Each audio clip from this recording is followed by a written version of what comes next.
Rendering. All right.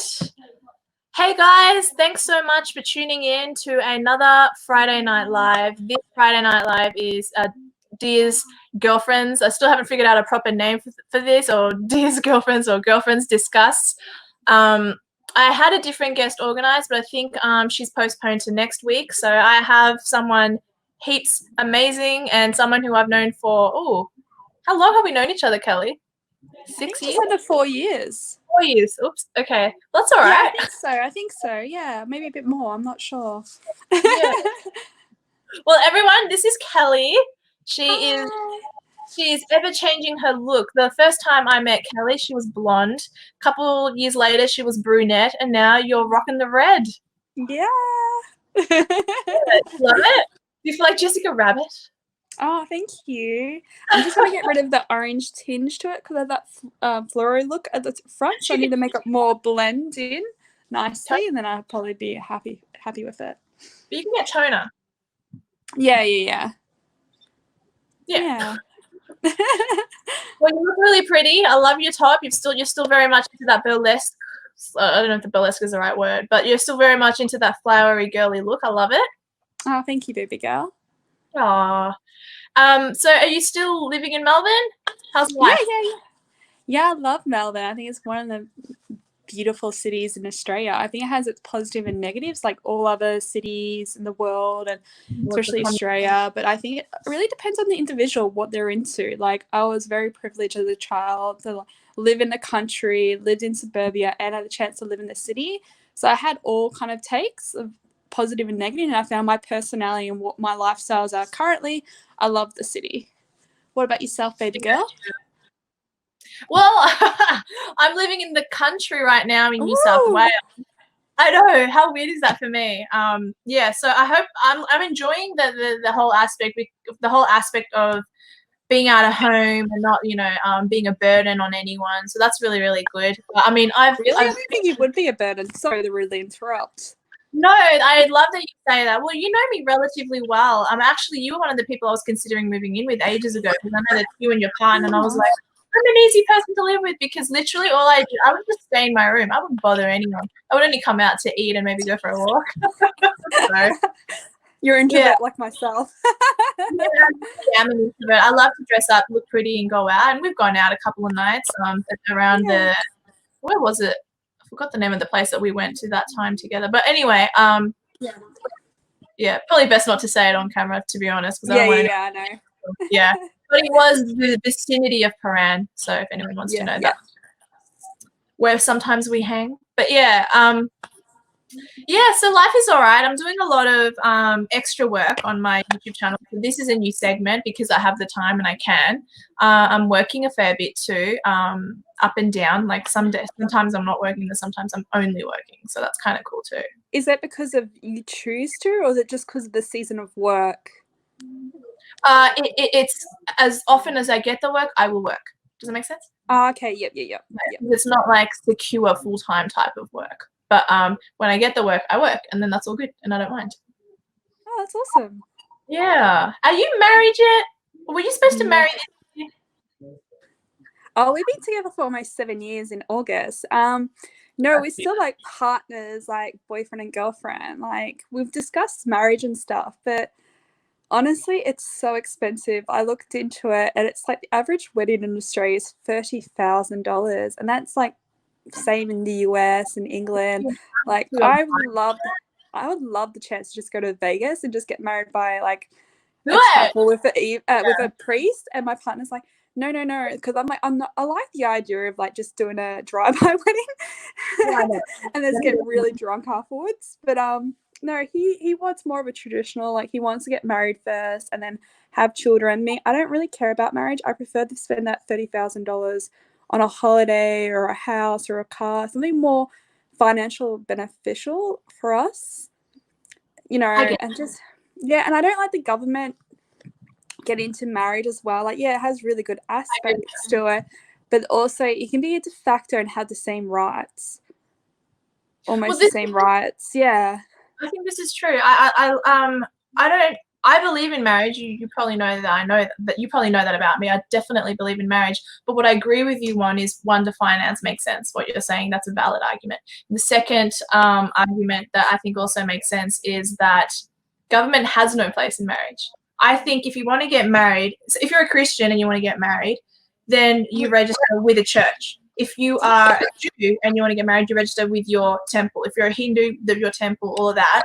Why does the government even need to know that you're getting married? It should just be a binding between you, your faith, or whatever it is, and then that's it. So for those people who don't have a religion, then yeah, do the de facto thing, or do it in front of a judge, and then yeah, I don't like us mandating marriage for other people. If gays want to get married, get married. Like government has no place in marriage.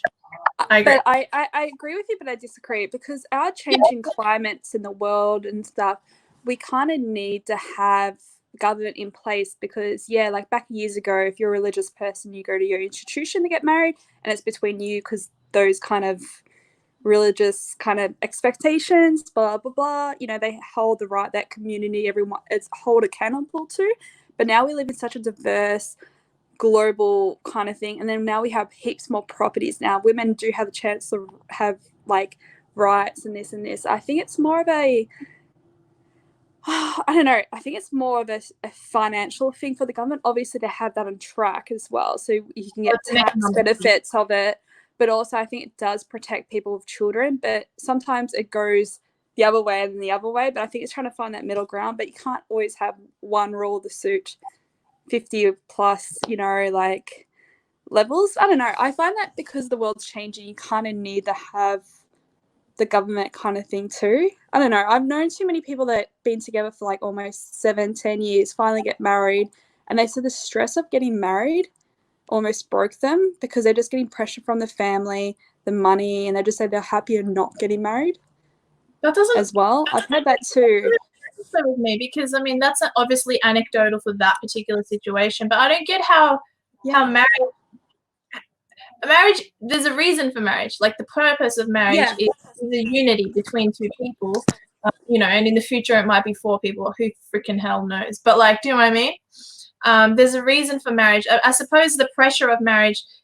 You know what? That makes sense. Actually, I'm backtracking now. I think that makes sense, and the reason why that they got funny about it is because marriage is a thing. There is a pressure to marry. Why? Like, yeah, marriage absolutely has its purpose, and I agree with you, but it's also like the external pressures you come from your family, and then you got your friends, and I think also like the day of that used to, you shouldn't be condoned and pressure into like the negativity of it. And too many people voice their opinions of it. Like you always go to weddings and you hear a lot of the comments are always negative, like, oh, it's too tight here, or they didn't have a nice cake. It's all to them. Oh, look at the colors of this and this. I'm like, it's their effing wedding, not yours. Yeah. If you have a problem with it, you should just give them extra money, because they don't. People like, I don't know. I find people really negative and like to point out, like, I've been to a few weddings. Weddings are not for me. I'm not that kind of person. But I love going to weddings when there's close friends and they have a wedding that is suited for them. I just hate going to too many weddings when it's stale. It's very traditional. I don't like that. That's my personality and my like ideas of marriage, but for them it might work for them. I like more of a personal touch. Like I went to weddings when they don't wear white, and I'm like, that's great, because you shouldn't wear white if you you know what I mean. If you're going to have that traditional thing, you have to have those traditional values as well. Like you can't just dress it up and like say, I'm this. Like I wouldn't wear a white dress. Well, I mean, no offense, only virgins are supposed to wear white, so like traditional. Yeah, but I understand like marriage is so much different than it used to be. Like, women didn't have rights for the wounds, to rent out for the first son for our husbands, so they can carry the legacy of having their own property. We didn't have rights. Only certain cultures at certain times women had rights. Depends, like a lot of cultures did, and what women can and can't do. And it has changed, which is great, but it also has a negative impact to it as well. Sorry, I'm smiling because I'm just remembering, like, I just miss you, and I remember our catch-ups and just hanging out. Yeah, I The do. coffee dates. Coffee dates. Oh, so good. I remember. Well, this is the second time you've mentioned female rights and women's rights. So I can imagine if we were actually properly live, one of the questions would pop up. They'd want to know, are you a feminist? I'm going to ask on behalf of whoever would have asked that tomorrow. Are you a feminist? I am, but I'm not into the extreme feminism that it's become now. Yes, a lot of people are feminists these days. I have a friend that studies gender. She's a sex therapist. She's searched everything, and like we have little dates and we talk about stuff. And my views are on par on hers because she's done the education. She understands. She used to be a full on feminist, this and this and this, and she kind of turned down a lot because she read a lot of books and understand the history of it. Like she was very like right wing, this and this and this, and now she's calmed down, which is great because I'm like that. But I think it's with any kind of group. There's always going to be extreme people of voicing their opinion. They only probably do 10% of people what they think, and it scares everyone else who wants to be a feminist. Like feminism is balance. It's like men can get assaulted too. We should stick up for them. Yeah. Women can lie about being raped. We should, they should be penalized too. Like it just famines me when like people who like are convicted of like now realize that girls or women always been in the future, but now they're actually getting convicted for lying about rape, which is great because women can lie. It's been decades record as well, but also it's really sad because there's women out there get sexually assaulted and raped, and they're too scared because they're always getting questioned. And they're too scared. So it's just like, what about hashtag believe all women? I find I'm not against that. Like you have to have facts. Like there's so many women with mental problems that can destroy men or destroy other women saying all these things. And most of them don't get accountable for their actions, but the other person who's been accused has all these problems and lifestyle and lost friends and family from even when it gets rectified and said they haven't done it, they still, all this damage is not undone. It's the stigma to it. It's really sad. It's very sad. And in relation to your friend, I was just going to say, we're not really taught objectivity anymore. So I don't know what you said, whether she started off as a feminist or as a non-feminist. No, she was an extreme feminist, like the ones here. And now she's kind of come down to what I am, like middle grounds. Yeah, you want me to. Yeah. So what I was going to say was that usually being educated in the universities today they actually indoctrinates you a little bit more to the leftist think. So that's funny actually, because you sort of answered my question when you said she's actually not that way anymore. I think it depends on what university you go to, because I still hear things from around the world that they're really, really left or really right, like you can't be middle ground. Or I think it just comes down to being open-minded and just listen to opportunities and read all these different values and see that you can. Yeah. My friend last week, it was more of an interview than a catch-up. This for me feels like the point of this segment is to feel like a catch-up, like you're catching up with a girlfriend. Yeah, because obviously I love you heaps. Like you're one of my friends for ages. This friend of mine got a little bit of flack in the chat, and I actually got a little bit frustrated. So she said something to the effect of she understands that she has white privilege. So my reaction was like this. But then other people in the chat were writing, "What the F? Like this girl's a lefty." And then I'm thinking, what frustrated me was a little bit, not everyone, was my audience. They were like, "Oh my God, she's friends with a lefty. This girl's corrupt." And I'm like, no, this is a lovely human being, extremely kind. Yes, I completely disagree that there's such a thing as white privilege. I believe that right now, if you have a darker skin tone, you have far more privileges, at least emotionally and socially. But the reason I raise that is because you and I do disagree on a lot, very many things, mainly abortion, but we disagree on homosexuality, for example, but it doesn't at all impact anything. And I don't understand why other people on the right, and this is what you were saying about the extremes, right, sometimes I find, and guys, I know for those who are watching this as a live that this will frustrate you, and I apologize. Don't call out the right, I call out the right. It shits me because the right act like the left. If someone doesn't think exactly the same as them, they are penalized. So I Yeah, and I hate that. And so I like that you said that your friend calmed down and that you're more middle ground, and that's really good because, yeah, we do disagree on a fair bit, actually, to be fair. I just think we live in a world that it does influence by our social media and social forums and that. Like, it's great to have a different opinions. It's just being respectful for each other because you can learn so much. Like, you know, you lived in a different kind of lifestyle and you're born into a different life than I have and different experiences, vice versa. And, you know, you can't just stick in your own mind frame. Like, yeah, sometimes I don't believe what you're saying or understand it, but I'll try to be respectful and I'll try to listen and be open-minded. That's what I mean, because you don't know. Sometimes you might have a valid point. I'm like, yeah, I agree with that. You know what I mean? Like, and I think a lot of people, there's so much negativity. Everyone wants to put someone in a box, this and this. There's reasons why people think differently. And I think people need to understand life is not white and black. It's all different shades of grey. Like, yeah.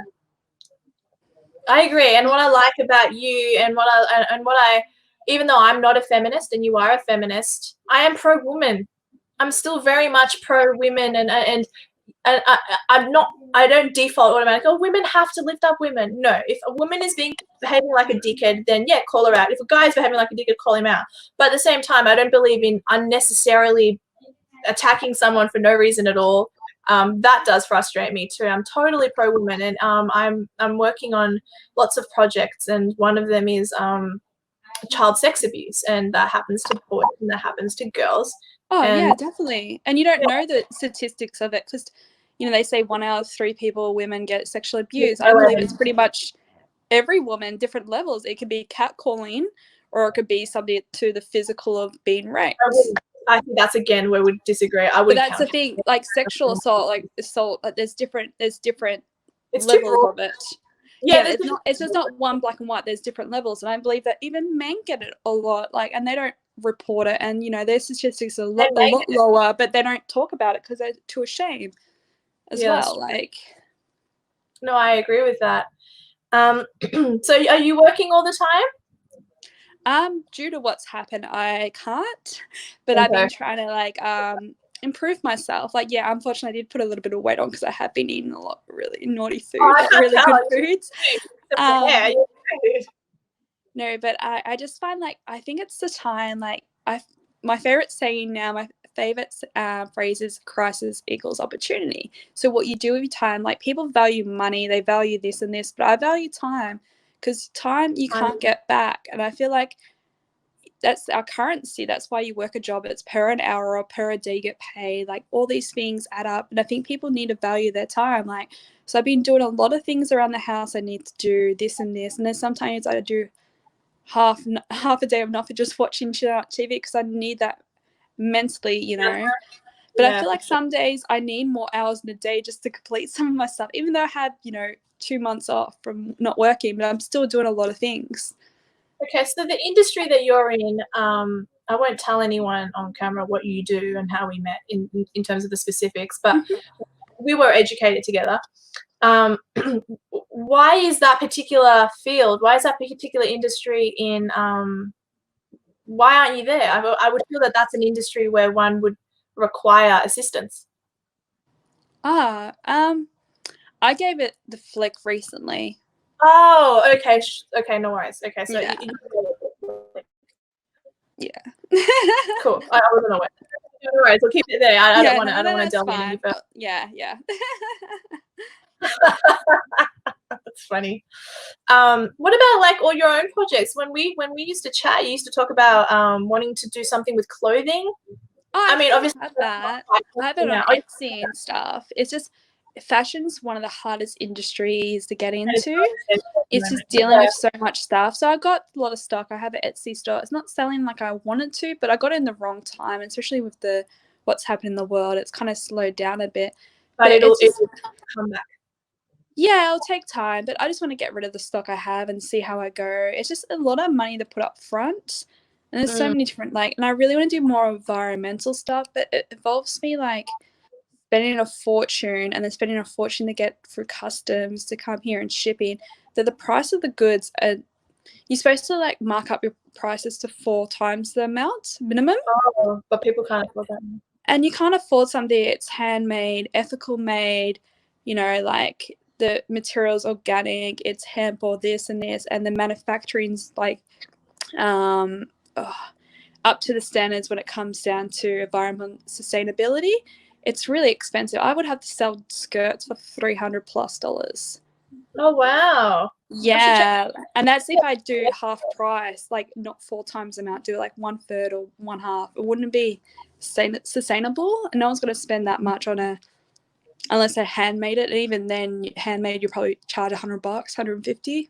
Ooh. Is this Yeah. vegan? Is this all vegan products, like vegan clothing? I know, like vegan, they're all cotton based, but yeah, Oh, it's a lot of research and stuff. Sorry. Yeah, people have vegan footwear and shit. So yeah. Yeah. It's just really like there's a lot of things you gotta look into, and then also like, yeah, there's also like trying to do the right thing, but it's just too like, and then you got to look at the products as well, like how they source them, and then you have to look into like what materials are more environmental sustainable. Like hemp has its benefits, but then and then you also look at bamboo, but bamboo takes a lot more water to produce into cottons, like fabric base, compared to some other ones. It's so much research to do, and it's just overwhelming. And a lot of places can say that's bamboo or hemp base, and it's not. So I just don't want to lie. But get ripped off and then put that to my consumers as well. Yeah. Because only if you're a big brand, you can get away with it. You can go over there and spend $10,000-$20,000 like going to those places, traveling, making sure they're all good, and then you got to buy in bulk. So you got to spend like $20,000-$30,000 products up front, because no one's going to do small batches. No. Wow. How annoying. But it sounds and that's per like one design. Yeah. At least you tried to get it all right and to do it all ethically. That's really nice. I'm doing cotton-based clothes, like very simple, that suits body shapes. Just keep it like that. Colors you can like mix and match. Like I'm trying to be more like I can't even say it now. Minimalist, as well as I know it's terrible. Sorry. Yeah, and like things that like I don't want to buy make my client or my consumers buy a shirt that's only going to wash it 10 times and it's out of style and it's old. The ink's dried up and this and this. Like you want them to wear it like most outfits, nice colors that they can just wear throughout the seasons. Mix and match. Cool. Yeah. No, that's all right. It's cool as. So something that I think is really interesting is when I said earlier that, actually before I say that, for those who are watching and they probably want me to ask this question, do you lean left or do you lean right? I feel like I already know the answer to middle. I don't know. Like I don't like to be one end. I don't like to be one end or the other end. I like try to be middle. Yeah, I'd say I don't want to say you're in the middle. I would say that you're not even on the spectrum because you are just so unique. Stop and it. I would like to I think it's true, and I've actually I'm releasing a video saying that pretty much don't buy into the left right. It's a device designed to cause division. Be beyond it. It is. Like you think of what the Facebook, and they've done studies of like, have you heard the study they've done where they got a selection of people and they all put negative information on their posts and their daily thing, and they noticed because of those response and they actually started writing things negative. Yeah, like it's really sad and scary. They did a study on that without their consent. Yeah. But everyone knows sex and fear sells, regardless what platform you're on or sex and fear, is that what you just said? Yeah, sex and fear. Like everything's driven by fear. Yeah, I know, and that's the emotions going. Yeah, this is what the stuff that we agree on. It's like, I obviously do lean right if we're going to use the adopted spectrum, but at the same time, there's so much on the right that I don't like, and so you are actually pro-choice. Are you still pro-choice, or have you? Oh yeah. Because I don't think people should have an opinion on your life and your life, what you do, if you don't affect theirs. And a lot of people are about pro-life. They always tell people to do this and this, but they're not actually adopting those children. They're not doing this and this to help them. You can't tell people what to do if you're not going to put your foot down and help them. People say this and this. I'm like, are you going to help them? Are you going to be there and there? Like, and then they're like, oh no, that person should have their responsibility. I'm like, well, you don't actually like, you know what I mean? Like, Oh, and I get most people about pro-life, a lot of them don't agree with the pill. A lot of them don't agree with the condoms, don't agree, you know, marriage, sex before marriage. Yeah. So a lot of people are like that, and some people are like, oh, well, you shouldn't have sex. I'm like, that's one of our biggest drives as being humans. It's how we procreate, you know, and it's a lot of the animal kingdom. It's all about reproduction. So you can't tell people to take away their sexual drive. Yeah, there's some people are asexuals, but they still want cuddles. They still want this and this. They still want intimacy, you know? Yeah. So, like, you can't tell what we've been programmed to reprocreate, to bring our next genes over to not have sex. And even you think about, even you're going to slip up when you have children, you know, like when you are married. I'm in that category. I've said that before. I've said it many times. If you're going to make a life and have a child inside of you and you don't want it, don't have sex. I have actually been one of those people who said, yeah. And I was like, naughty. Yeah. Not everything's black and white. Everything has shades, you know. Well, right? I mean, if you're going to have sex, take the pill. You wear a condom. But there's a lot of people about pro-life that don't like all the condom and this and this. Yeah. And I'm like, that's the thing. It's just when people butt into their like expectations for you and you don't know them and telling you how to raise your life, and they're not giving you the money, the resources, and taking away stuff from you. Like, just get your head out of the sand. Like, you can't. And there's a lot of people like that. Not even between pro-choice and pro-life. Just normal people on the street. You know, what you can and can't buy. You know, or what you can and can't do. What I like about what you're saying, even though I can't agree with it at all because it means the death of a life, what I like about it is the idea of overreach. Like at the moment, the government has a lot of overreach. We won't get into COVID at all. I'm just simply saying that right now, the authority is overreaching too much. And so I can parallel that to that and sort of be like, what she doesn't like, what Kelly doesn't like is the idea that someone is, you know, telling someone else what to do. But where I differ is that it's coming from a place of kindness. But yeah, But unfortunately, a lot of people don't bring kindness into it. A lot of, like, when you think of bullying, a lot of people, it's self-reflection on themselves as well, or something's unique about that person. And that's the problem. A lot of it's driven by not love. It's driven by fear and disgust, or, you know what I mean? Yeah. Is this something, and you don't have to answer and we can move right along, are you of this opinion due to an experience, a personal experience, or not? No, I just think, like, just people should live their lives. You know, you're not harming anyone. Yeah. Why should you have your input of how someone does this and this and this? But you are harming your child, your son or daughter. But are you going to put them into a foster care and they're going to be moved to this and this? You know what I mean? And there's also other things when it comes to pregnancy as well. You know, you don't, like, it's really hard for people to move up in their, like, social and financial, like, ladder. And, you know, a lot of people realize that, you know, having children a lot younger than you should have, or when you're not in a financial or a relationship, it's harder to get ahead in life. Yeah, you know? I give you all of that. That's all very true. But my answer to that would be, well, I mean, we can't just suppose that the foster system is automatically going to be bad. They might have a great experience. So it's the supposing I don't like. It's like, well, what if? There's a lot of what ifs. You know, but you don't know their state, why they're pregnant and how they deal with it. Like, you know what I mean? Like, even like working, think of, like, luckily we live in Australia, there's also benefits when it comes to it. But a lot of countries don't have that. Some people have to, like, work a shitty job, excuse my language, and work some job that doesn't have any health benefits, this and this, and it's going to cost them a fortune from one mistake. And then their partner or whoever, it's both people play a part, there's nowhere to be seen. It doesn't want to pay the money. And then, you know, some places that within a week they have to go back to work, and then they need a babysitter, and then basically there's a lot of things that come down to it. Like, some of them don't do it despite, some of them do it out of love. They're like, there's no point me having a child if I can't raise it, be you know, emotionally, physically, and financially. But people don't realize there's so much of that to have. That's why I haven't planned to have children probably in the next 5 years, is because, yeah, I am a bit financially ready, but I don't have all the other stuff. Like, it's a lot of physical to an emotional towards it, and people don't realize that too. I get all of that. I do. I just don't see how any of that makes sense to a I'd say murder, but I don't get how any of that makes sense to a killing. Like, it's like, oh, I'm not ready yet. Just, you know, suck it out of me. It just doesn't, it's disproportionate as far as I'm concerned. Like, but it's your body and your choice. So if you're in that situation, you have a baby, then you'll keep it, you know.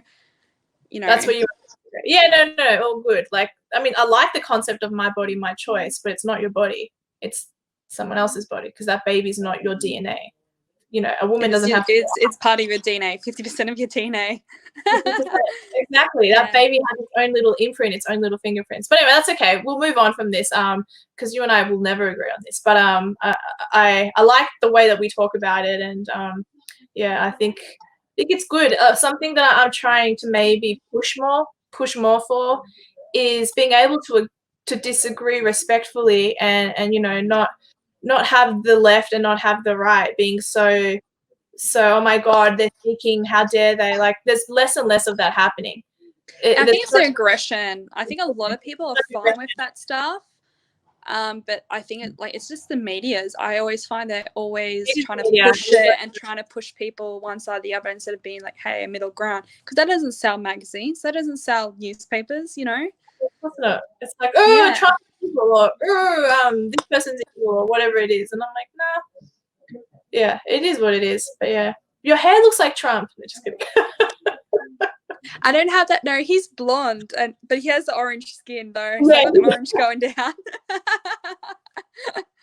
That's a compliment. Stop. Nah, great. So you are a very beautiful young lady, for sure. Sorry. So let's talk a bit about you've spent some time in the lady pond. Lady pond? What do you mean? Do I swim in ladies? Do I? You feed with women. Yeah, I have. Yeah.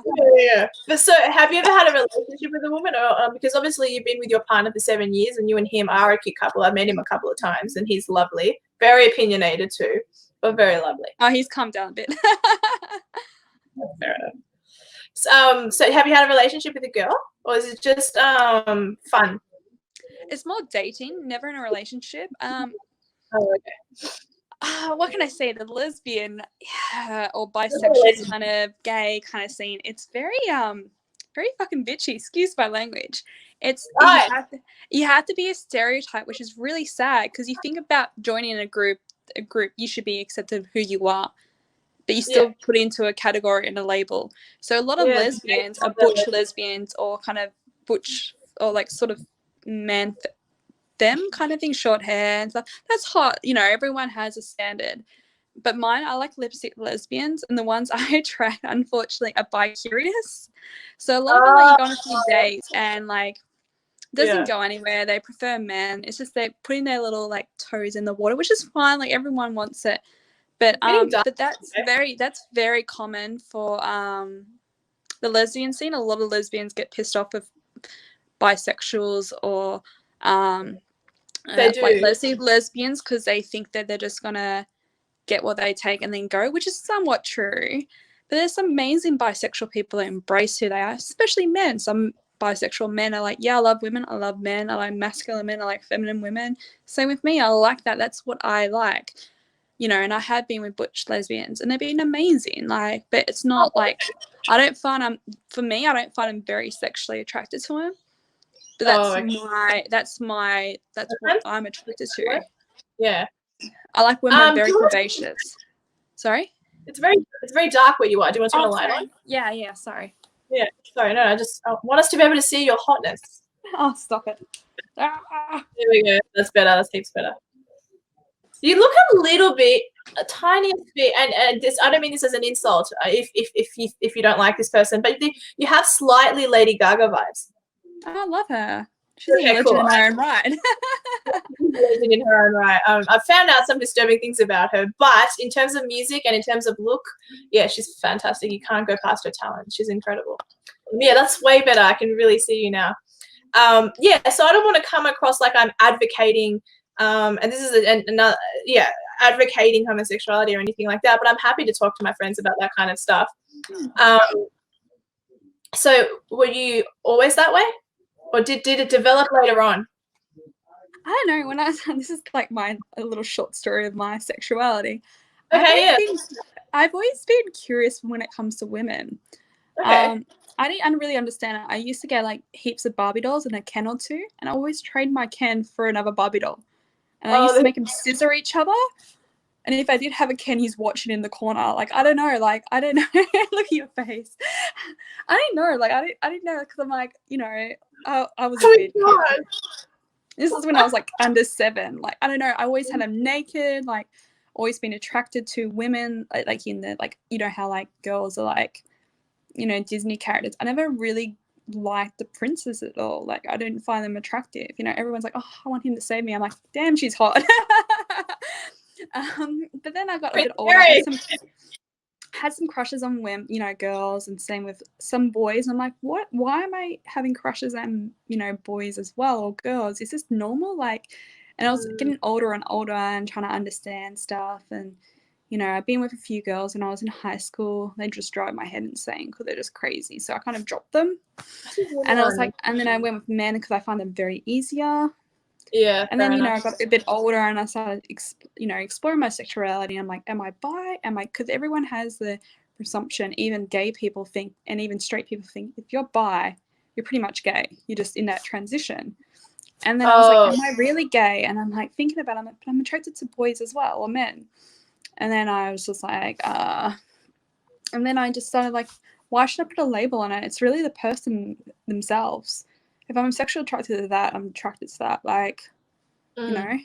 You don't see yourself moving on or going anywhere from your current partner. Like 7 years is a lot of work and a lot of love, and that's already a little victory in itself, I would say. Yeah, and he's great. Like, he understands my sexuality. My previous partner before that, it was long term with him, less than 2 years, and that was quite big for someone who's in their 20s, early 20s.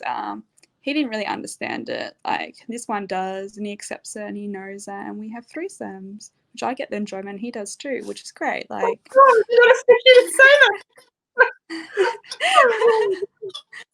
and we do swap partners and stuff. You know, like we try to, like, you know, that's us though, and we communicate. You know, some people have jealousies, and we communicate. That's the biggest thing. A lot of people, like, in relationships, it's all about communication. If you don't like something, you talk to them, and you talk to them respectfully and understand why. Like, yeah. And then we learnt so much by swapping partners and being with other people as well. We learned stuff and brought that in the bedroom and this and this. Like, you grow as a person. So, just and a couple. Okay, before everyone starts yelling at me in the comment section, Probably yelling at me, calling me a slut. Maybe, I mean, you're a lovely person. I mean, you probably are a slut, but I still love you. Oh, stop it. No, but look, I don't obviously advocate this lifestyle. So for people saying, "Oh my God, she has these," that's the point of this segment. I have different girlfriends, do different things, but we still love each other. So I don't know how many times I can say, yeah, does it bother you, yes or no, that I don't approve? And not that my opinion means shit, but like, yeah, I thought I'd ask that in case. Does it bother you that I don't necessarily approve of that, even though I still love you? Like, yeah. I don't approve it's of your like life. Why should I have an opinion what you do in your life? Like, like, I'm not gonna tell you to do this and have sex with that person and be attracted to that person on this. If I'm gonna do anything, I'll probably tell you not to date someone if I find them disrespectful and they do stuff to you or to people you know. Like, I'll be like, hey, this person doesn't seem too right in the head. You need to get rid of them.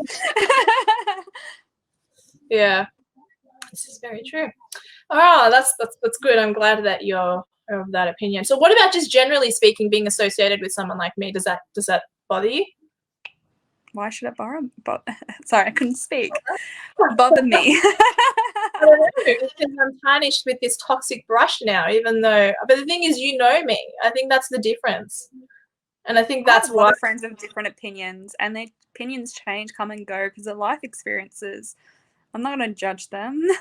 No, exactly. No, I love that. Oh, you're such a cool person. Thank you so much. Thank you, baby girl. It makes my heart happy to know that there are people who exist who don't think the same of me, or who don't think the same as people who consider themselves conservative and idolize that label, and you just be completely normal and respectful towards them, and that's just lost now. It really is a problem. I didn't mean for this to become as political as it has. I do want to go back to talking about girl shit, but yeah, I really love that. That's really good. But it's because of my upbringing. Like, I was baptized as religious, Catholic, even though I didn't agree with it. Then I got a bit older. My parents became a Seventh-day Adventist. But I took a few things out of being a Seventh-day Adventist, which is really good. Like, being a vegetarian, yeah, sometimes I eat chicken here and there, but that's if I have to. Like, I've been overseas before, and a lot of people don't understand it. Like, you ask for vegetarian food and there'd be fish broth in there, or there'd be chicken, or this and this. So sometimes I'm very lenient when it comes overseas, because I go overseas and I have to be respectful of their culture, but also as well as, like, and understand, like, that, being a Seventh-day Adventist at that time, like, you're more disciplined, but also you're more accepting, but also you learn about public, religious holidays. They don't celebrate it because it's paganism, and then the Catholics took over it. Yes. So we never believed in it. And then I did my own research when I was out of being a Seventh-day Adventist. And I looked up on, just to double check, when we have the internet, in your early teens, teen years, and they're really right on about it. So I do take some aspects of it. But also, when I was growing up, I had a lot of friends with different kind of religious backgrounds, and most of them are Christians in different areas of Christianity. Yeah, so I was always being respectful, because, they're nice people. Like, I shouldn't be, even though I was Seventh-day Adventist at the time, even though I don't believe it, because I don't believe in God. No, I know. But I like the aspects of it, like, I went to one of the girls, she had a youth group, and we went ice skating and stuff, and they knew that I wasn't religious, and they never pushed it on me. That's amazing. They didn't push it on to me. Yeah, that's good. Get back again. Back, it worked. I was just saying that. Yeah. Just that it is off-putting when people push anything onto you, whether it's religion, whether it's a political opinion, whether it's whatever it is. I absolutely agree. As a Christian, I hate the pushing of religion on another person. I just think in general, the best way to convince someone is do it to yourself and see the results. They're more likely going to come with you with positivity than negativity, I agree. Yeah, well, people see the fruits of that labor when they see how it's manifested in you. It's like, oh, she's a really kind person. Maybe I should give that a whirl. Or, oh, that political party looks like they're really making a difference. I want to give that a whirl, or whatever it is. Or, wow, that dress is really great. I'm going to try that dress on because it looks good on her. I mean, yeah, it is what it is. See, like, I like the idea of Buddhism. Like, I find it very interesting because it does have a lot of great things, but people put it as a religion. It's not supposed to be a religion. I know that, actually. I'm one of the and they talk about, and then you see golden Buddhas everywhere, and people have it at home, and, like, the whole reason to be Buddhism have minimalists. Like, you don't get, statues and stuff, Yeah. Oh, well. The way to earn money. Oh, well. That's how they live. They want to live like that. That's fine with me. Yeah. How are you? Are you personally in isolation, or are you getting out and about? We go for our walks. And I had stuff to do around the house. I went to Bunnings and done stuff like that. I know, I'm an introvert. I thrive in this kind of conditions. I think a lot of people don't, which is unfortunate, but I'm like, maybe it's a reflection for themselves, have a look down and say, why is it? Are they missing something in their life from themselves? They need to get from other people. I think it's a great time to people that work for themselves, like, look into them and see what they really need and what their wants and needs and stuff. Well, I think it's just important for some people to get out and about. Just because you're an introvert doesn't mean everyone else has to be. Well, that's the thing. It's also, human nature not to be confined in small spaces, and we need to be in a tribe for social things, especially women. We're programmed from, ancestors' DNA, how we communicate and be in a group of people. Men tend to be, DNA is kind of, and their chromosomes are mostly, and what they're being brought up as well, be hunters and, communicate and go, long distances and do that. And women communicate to talk and stuff. So I do think, like, there's some aspects you've missed, but we have technology now. Like, you can't feel isolated and alone if you can call up a friend or Skype them or do any kind of media platform. There's so much stuff on our devices, It's not like 100 years ago or 50 years ago you can't pick up a telephone and contact them. Then I can understand that. But now we have so many different devices, different ways to communicate. You can't really feel lonely. Well, I suppose there's nothing as good as a hug. Yeah, that too. Yeah. It is what it is. You just yeah, that works on many levels. Are you a boys' girl or are you a girls' girl? What do you think? Both, to be honest. What? No, you're a girls' girl. Yeah. You're both. I mean, look at you. I was a tomboy though when I was growing up. I hated my long hair. I hated wearing skirts and dresses. Now you clearly like feminine look. I love it now. I embrace it though. Like I love my curves. I love all this stuff. So I'm like, why not? Like your hair's long. You've got like your eyebrows look great. Your lips. You wear floral. Like you obviously and this is more of a conservative value, but you obviously look very you embrace the femininity of a woman and you embrace it within yourself. That's beautiful. I think you just address to your body shape and what you feel comfortable. I think like fashion is art, is how you display your personality, what you want to show the world. Same with makeup. And yeah, I do feel sexy wearing a dress and high heels and stockings, you know, and a cute cardigan and a nice bag and in my hair and makeup done, because it's not just so I can attract the opposite sex or the same sex. It's more how I feel about myself. It's putting that effort in and like, you know, what I like and how I express myself, you know, then being confined to a uniform. And I think everyone does that. And, you know, if I want to wear like runners and tracksuit pant up and my hair bun up, you know, hair up, then yeah, I'll do that. Like, you know what I mean? It's what makes you feel like sexy, not what society thinks. I've seen you without makeup. You look perfectly fine. But I actually have minimalism now. Literally, I only have my eyebrows, I have eyeliner, and I noticed that. Yeah, and I have. I always notice it with your eyes. You always put a lot of things on the eyes. I love my eyes are big, so I'm like, well, I might as well like make them the main feature of my face. I wish I had bigger lips though. Like, this is all. You can always get duck lips, little sausage lips. Once society's back to normal, I'm gonna shove some filler in my upper lip. I think just my lower lip's fine. Yeah, but I always love your eyes. You have those big doughy eyes. I love them. It's a Spanish look. I know, the crazy eyes. I love it. Oh yeah. You're half Italian? Is that correct? I know. I'm second. My grandparents were Italian. Yeah. Well, you can't say your grandparents. That means your father is full-blooded Italian, or your mother. No, my dad is born in Australia, but my grandparents came from the boat. Okay. Yeah. Blood is not Aussie. Sorry? Your father, your biological father, his two parents were Italian, so that makes him a full-blooded Italian. Yeah, he was born here. He was Australian. He was born here, but both his grandparents came. Yeah. No, I understand. Yeah. And then you're just Aussie on the other side. Your mum's like French and Scottish. Oh, okay. Yeah. Well, yeah. I think everyone has, like, Australia's such a new colony. Everyone's like, you know, second grandparents of grandparents came overseas. Mostly it's European because of the war. So yeah.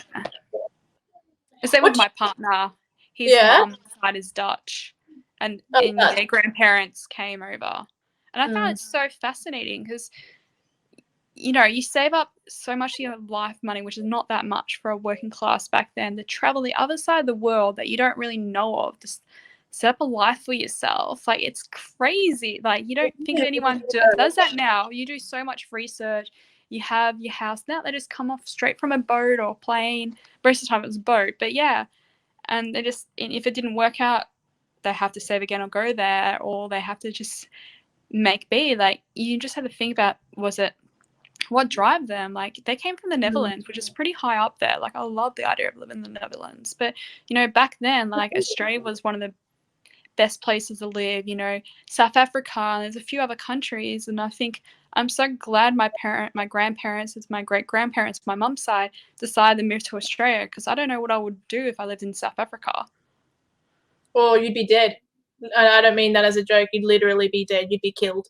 Well, that's the thing. Like, you think about it, what the politics is like, the, you know, the racism, you know, the financial, like, against you. Poor, middle class, Yeah. ultra rich. Like, I knew a Mm. few girls who were South African from high school, and the stories they told me, like, it's pretty horrendous. I had a girlfriend that went there for a hockey trip, and the story she told me, it's like, you can't fathom that. Like, yeah, I'm lucky that was it John Howard that got rid of the guns because the massacre in Tasmania? Yeah.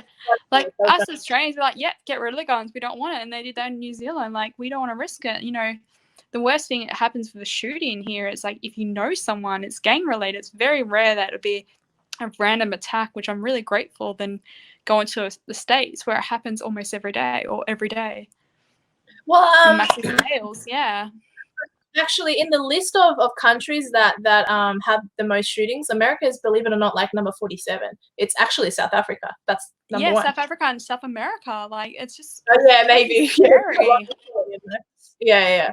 I believe that we have a right to defend ourselves, but I do agree with you that we're very lucky that we are in Australia, because right now the racism has completely reversed. So where it was white people treating black people like garbage, it's now worse. And at least when the white people had I did a podcast on this. Like, I was chosen out by this random woman who was South African. She's like, I like what you're doing. I like that you talk about racism, not just against black people, but against white people. She goes, can you come on and do a podcast with me? And I'm like, yeah. Yeah, it was some time ago now, but I always repost it. I post it every couple of months so people can hear it. But the way the white people treated the black people was like they ignored them, and they didn't sort of really view them as equal. It's because it's that me against you mentality. Like, back then when they're conquering other places, the Spanish looked down to the French looked down to the English. Like, it's I'm a better race. It's tribal. And then look at the black people, different skin color. They look at them like, well, they're a peasant because they don't have ships like we do. They don't wear clothes like we do. They don't eat like we do. Like, it's that kind of like me, it emphasizes on that. And then obviously they slave them because they can easily do it. Like, now we can't. Yeah, they have, you know, but now it's like it's trying to balance, but it's hard to balance when there's so much divide against it. Like, you can't blame a white person now to what happened to your ancestors because my ancestors did that to you, you know. But there's also other things there too, like standard of beauty, for example, in Asia. How they confine beauty is, if you're a middle class or upper class, you have palish skin and you have different features. To the working class that stay in the sun all day, the rice paddocks, the working class out in the doors, and that's how they convey what beauty is. Because if you didn't work, you have all, you know, very, you know, soft hands, small feet, what the Chinese used to bind their feet, because women that have bind feet means they come from a higher society because they can't walk, they can't do this and this and this, and that's how they show it.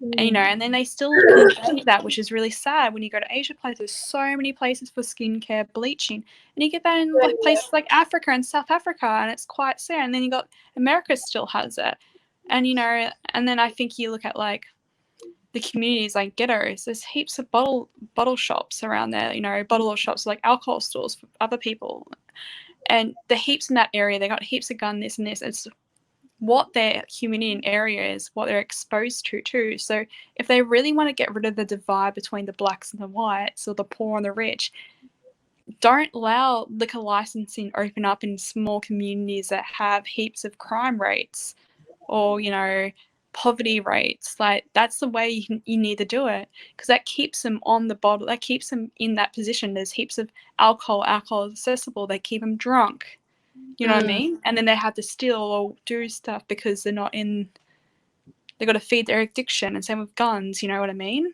Well, what I was gonna say was they are their environment basically, but you can fight against it. It's the power to do so. A lot of people think it's easier to stay in it.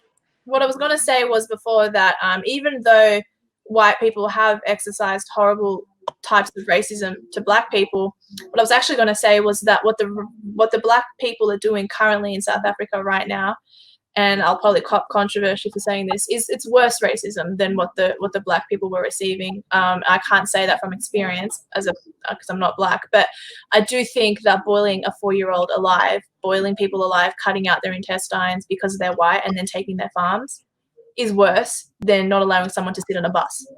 I do think that's worse. That's the thing. When people are trying to fight for their rights and their anger, they go to the other extreme, which is really sad. I haven't heard that because I don't really watch the news because I find it... Don't. You'll cry. Oh, I just find every time you click the news, it's probably 10% positive. The rest is negative, even though we've shown signs of our society going positive, but the news doesn't show that. The news doesn't show actually the black people on white crime either, because they're trying to uplift black people.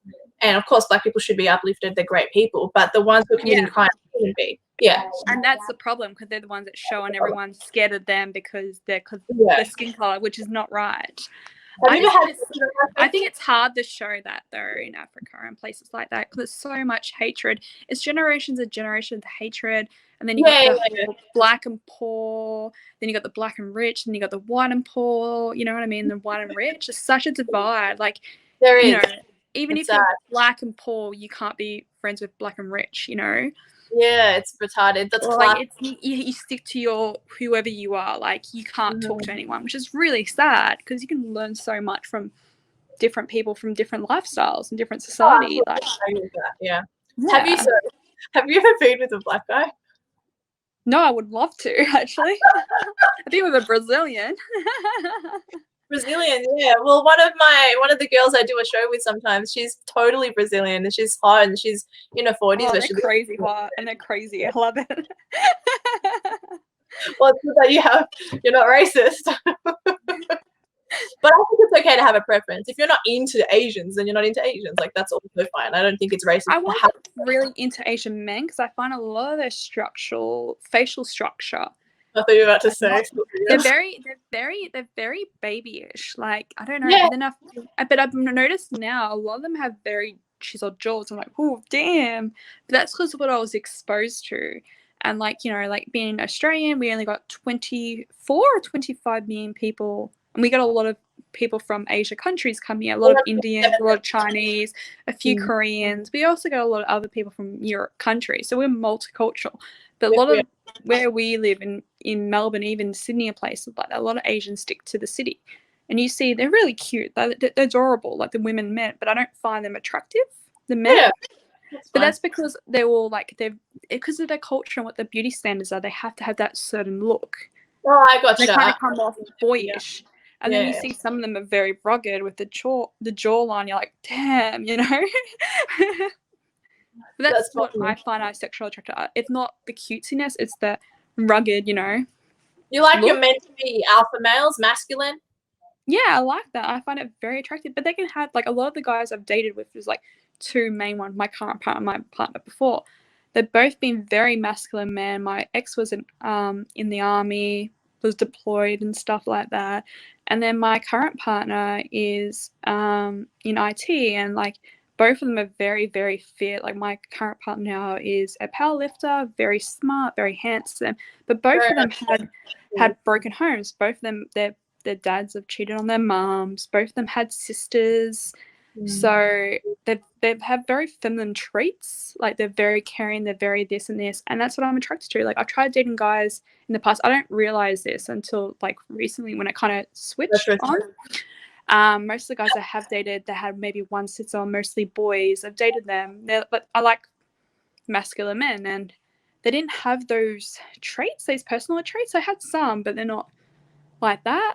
And I noticed now that that's what I'm attracted to. I'm like attractive of alpha male, but then has traits very feminine, like very caring. I find them more caring than I am, but that's because it's because how they've been raised. Like my mum wasn't a caring mum. She had me when she was very young, so she was a child herself trying to train me, and she only knew what she knew at the time, what she was taught by her mum. Her mum wasn't the best mum, so I'm grateful my mum tried to do the best, and that kind of it goes down the line, and it's if you who you are. And both their mums are very caring mums. Like both of them all about family, you know, holidays, heaps of food, heaps of love, which is beautiful, and you can see that translate. And that's what I like. I always like absolutely adore my partner's mums because they're like that. I feel like they're my own mums. You know. Lovely.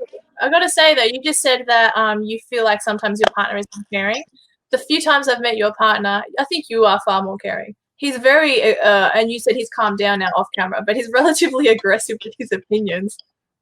I think, I don't know. I think he comes off aggressive and alert when he's with new people. he's just very like reserved when he meets people. Like he's that kind of personality. He puts up a thing, but when you get to know him, he's like really chilled. Yeah. Well, that's all right. Well, look, we've hit the hour. I've had a really good chat. You've always been one of those friends that I go to when, and it's no offense to the friends that I've had for obviously 18 years, but you're one of the friends that I can talk to about non-surface things. So, like, we can talk about clothes and lipstick and makeup easily, travel, and we've done that, but talking to you about real topics is refreshing because I get to have the counter arguments and it's just I don't know, it's more refreshing sometimes talking to someone who is more aware of the world. Thank you, baby girl. I really appreciate that. You too, darling. I just can't deal with small talk. I find it very numbing. Like, I'm trying to understand why people do it. Like, I understand, like, you're at a party, they have to be intoxicated by drugs or alcohol just so they can get what they want off their chest, which is really sad because I don't know, it's maybe unconsciously or consciously they know they don't want to get rejected. So if they do get rejected by someone that's like, oh, it's just the alcohol or the drugs talking, instead of they really, and I find that really weird. Like, I can't hold a conversation at parties. I'm an introvert. I'm like, where's the cat so I can play with that? Like, or in the corner. I find people coming up to me and I'm like, oh, okay. Like, I don't want to, I'm like, I'm fine to talk with them. And then it gets to like a minute or two. If they don't like gauge out of the small talk, I'm kind of like, oh, I'm gonna go over there. I don't want to seem rude, but I don't want to be rude, but I feel like I can't convey with this person at a mental level when all they want to talk is like the weather, the footy, this and this. I'm like, yeah, that's cool for like 2 seconds, but let's talk about something else and explore that. It doesn't have to be like political. It could be like, hey, I played this game. I found this is very fascinating. What do you think? Or have you played it? What do you like? Like, yeah. That's true. Oh, well, when I'm back in Melbourne, you're going to be one of the first people I want to catch up with. It's been so long. You too, baby girl. You too. It's been a year plus. Last time we hung out was either a brunch or we had ice cream. Yes, we did. Oh, it wasn't a brunch. It was nighttime. That's right. It was. Yes, it was lovely. We went. No, we had that was brunch. Yeah. And then before that was brunch, and then before that I think was my birthday. But that was a year in between. So yeah. No, our catch-ups are too far in between. We should like not space them out so much because my problem is I get emotionally exhausted when I try to be like mentally with people. Like I've done like 2 months of seeing 2 people a week. I just found it so draining. Like I absolutely love those people, but I'm like, it's too much. And I go in hibernation for like several months. I get it. If I would explode if all I had to do was talk politics. But in saying that, I don't like surface level conversations either. Oh, the weather. Yeah, and so that's the purpose of these Friday night lives. I want people to be like, oh, dear discussers, and it's not meant to be political. You and I have always spoken issues, and so this is a bit issue based, a little bit about sexuality.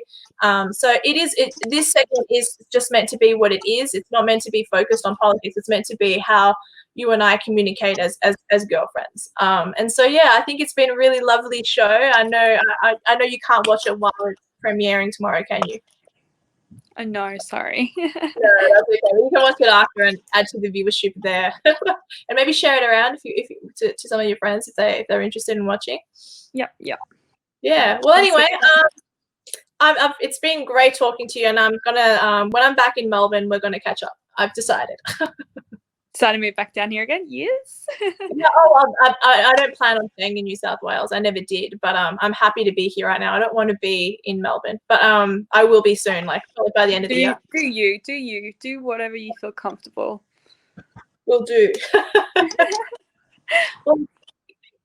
Mwah. I love your hair. I love everything. The lips are awesome, and I miss you. You're a good friend. I miss you too, baby girl, and your eyes. Ah. Alright, I'm just gonna take it off live. Thanks guys for watching. Next week I think I'll finally have the contestant from Married at First Sight. But yeah, that's what we're supposed to have. So I was really happy that you said yes because I feel like you're pretty awesome yourself. Oh, stop it. All right, so end production. Oh, and broadcast.